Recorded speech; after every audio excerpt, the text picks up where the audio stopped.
Hey, baby. Hey. You look so beautiful with your tan. Thank you.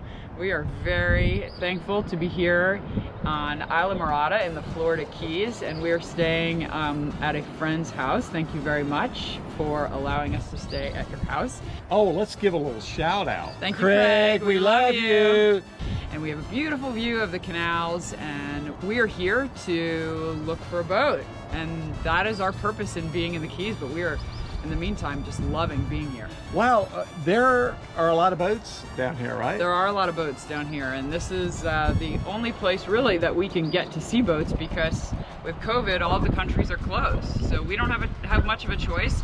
But the good news is there are a lot of great boats in southern Florida. And we are really getting into the cruiser community down here. There's some super nice people that have been introduced to us through our boating friends. And we've been doing some sailing while we're here. We have. And we've been looking at boats. And we will talk more about this in future videos. Yeah, but for now, we want to tell you about the boats that we have looked at already. And our big search. And why they haven't worked out, or why they're still on the list. Hey, let's do a little pan of this. So we're on the top of this house right here, and it's right in Venetian shores. And we are on one of the canals, and the sun is getting ready to set. And you can even see some masts over there in the distance, a lot of power boats. And this is very close. That bridge over there takes you to the ocean. And there's the sound over there.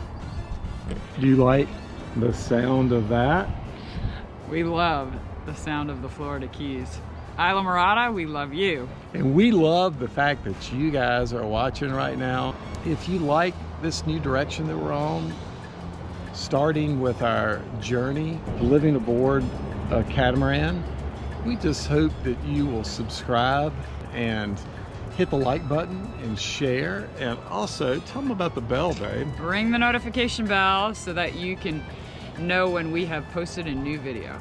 We're starting a new phase in our life. I don't know whether you've done that or not, and we just pinch ourselves, and we hope that you will follow us on this journey. So we've been searching for a boat since May, haven't we? Yes, about early May. Yeah, since we were still in China, and it's been a really interesting experience. We named this video As the Boat Turns.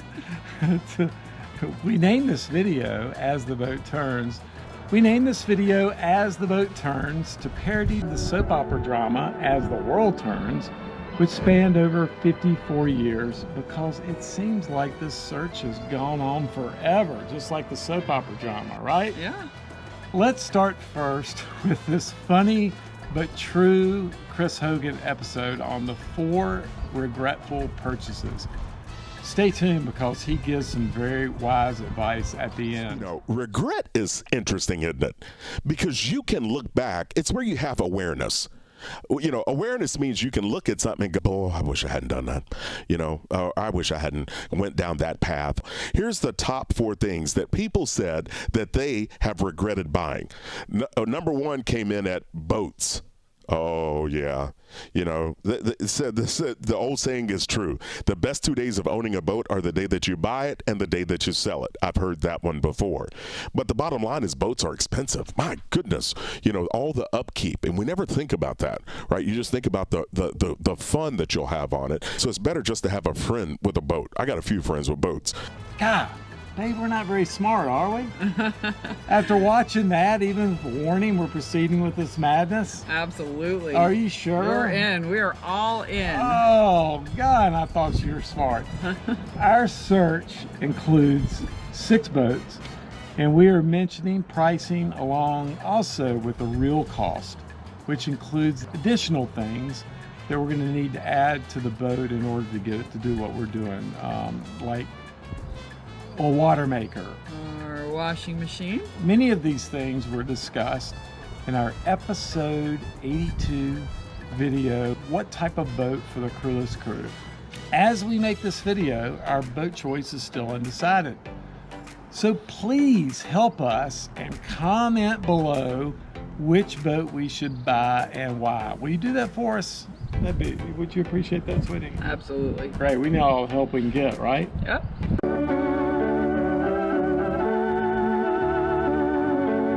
And now for the next. Okay, the first boat that we looked at was a little like your first boyfriend or girlfriend back in junior high. You remember that feeling was real and it was intense, but hey, it was probably a good idea you didn't get married, right? Yes. Actually, this boat, God, it was a really good boat. It was a beautiful boat. Yeah. Ready to move in and sail. But it's a little expensive. I think we would have paid too much for it, and we got smarter as we learned more, right? Yes. And with COVID, I'm not sure we could have gotten there. Here's the lovely 2014 Lagoon 45, located in Greece, right outside of Athens, that was just reduced $30,000, and it had everything we wanted. Just look at this thing. It looks brand new with new canvas enclosures and cushions, a spacious cockpit, huge salon with light wood veneer, along with a sizable U-shaped kitchen. A Cummins Onan diesel generator, which runs your air conditioning and fresh water maker. And really important is a washing machine, because we're living on this boat and it's just super convenient.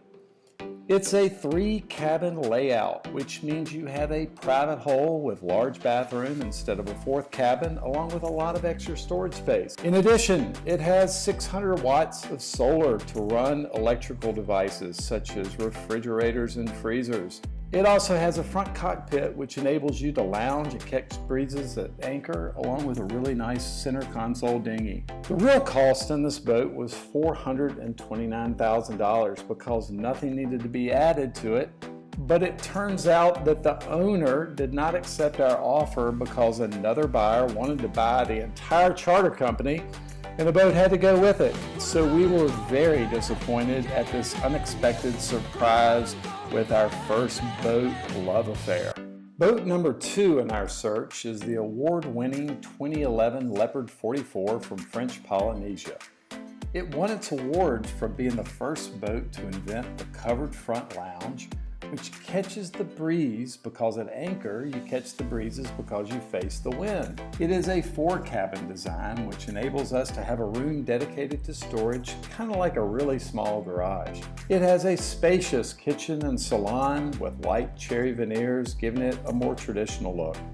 In addition, it has air conditioning, a water maker, and solar, making the real cost of this boat $349,000 because it has everything.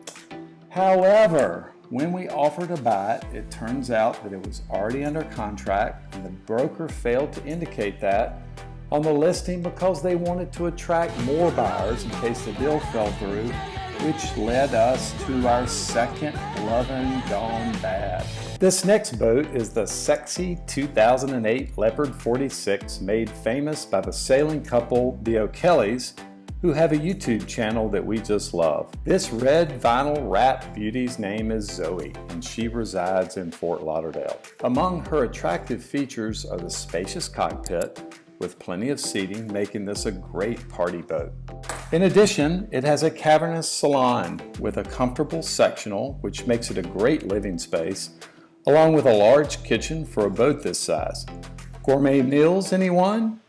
The asking price on this boat was $380,000, and she had everything.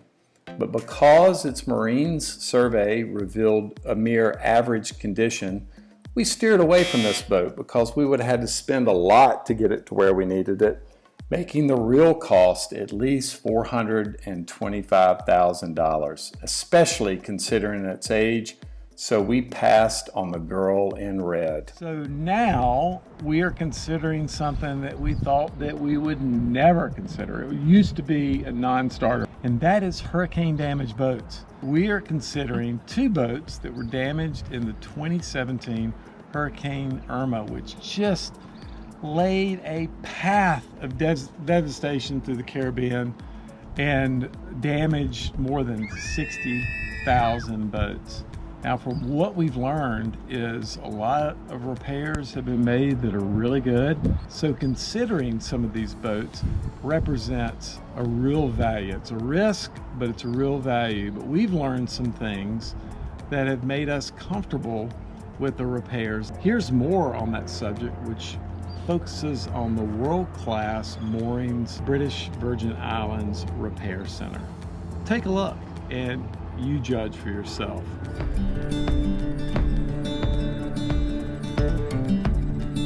We recently suffered a pretty catastrophic hurricane here, Hurricane Irma. We were very fortunate to be able to put together a team of 80 highly skilled workers who came from all corners of the world, who brought with them their expertise and knowledge to enable us to repair these boats to a world-class standard. These are people who have a ton of experience. Once the boatyard work is completed, the yachts will get launched and our team will get started on the in-water refit, which covers interior work, mast stepping, deck work, and we utilize the same highly skilled workforce. When the work is nearing completion, there is a survey and sea trial done to find any outstanding items that remain. Once the surveyor and buyer are satisfied that the conditions have been addressed properly with the newly finished yacht, the acceptance vessel will be signed. The end result is a yacht that looks better than any chartered yacht out there. The first repaired hurricane damaged boat we are considering is the 2015 Leopard 40, named We Are Nuts. And here is the marine inspection, which is called a survey, and it details all of the many repairs made to the boat. And you might just say that we are nuts for considering this boat, but surprisingly, it was repaired to like new condition. Check out this post-repair video made especially for Eileen and me, showing the finished product. And here we have the beautiful Leopard 40. We are nuts. So this boat needs a clean, but essentially it is ready to go. It's looking very good. It spent some time in the yard. On this particular boat, I had the pleasure of talking to the owners when they were here, obviously kind of like pre-COVID lockdown, and to say they were excited about the condition of their boat is a bit of an understatement. They were absolutely beaming with joy, couldn't stop chattering about how good the yacht had looked. Bear in mind, you know, they've had this boat since new, they followed its progression over time, and although they'd been kind of like relatively happy with the standard of kind of like mid-charter maintenance, nothing prepared them for the condition of the boat once it had gone through a full refit at the hands of our independent boatyard crew, who number about 130 people, mostly from different areas of Europe and the Caribbean. And they, in their words, not mine, they said the boat hasn't looked like this since the year that they bought it. Coming down into the owner's suite. Let's stand back so we can have a look. Beautiful, loads of headroom, loads of space.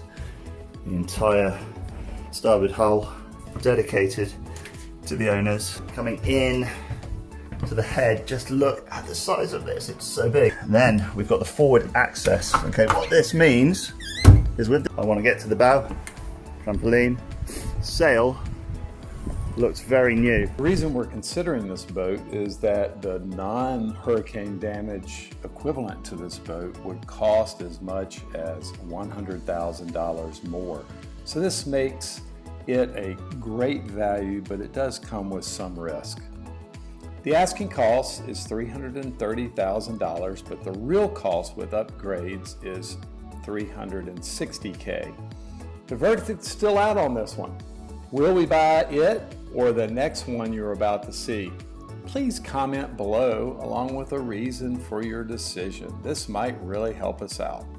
The second repaired hurricane damaged boat that we are still deciding on is a 2008 Voyage 500, and it is located in the Florida Keys where we are currently residing. It's 50 feet long and considerably longer than the previous longest Leopard 44, and is made by the boutique South African boat builder Voyage. It has a trademark upscale Spartan appearance with very little exposed wood, which means lower maintenance costs. It has a spacious cockpit with newly repainted table, twin helm seat with new B&G electronics and radar, large salon with comfortable seating, and a sizable retro-looking U-shaped kitchen with a 4-burner Italian stove and oven, along with Corian and 2 sinks. The hulls are lightweight for extra speed and no nonsense, with 4 cabins with beds that extend into the middle of the boat. It comes with a water maker and 2 brand new 56 horsepower Yanmar diesel engines. Last but not least is the 14-foot Hypalon dinghy with center console and a 60 horsepower Yamaha engine. The boat is being offered for sale to us by a friend of a friend, and because of that, we don't have to pay the built-in 10% brokerage commission. The price on this one is $310,000, and the real cost to add more solar is $325K. Which boat did we buy? The previous Leopard 40 or this one? Thanks for watching, and stay tuned to our next video showing us sailing one of these beautiful boats in the Keys.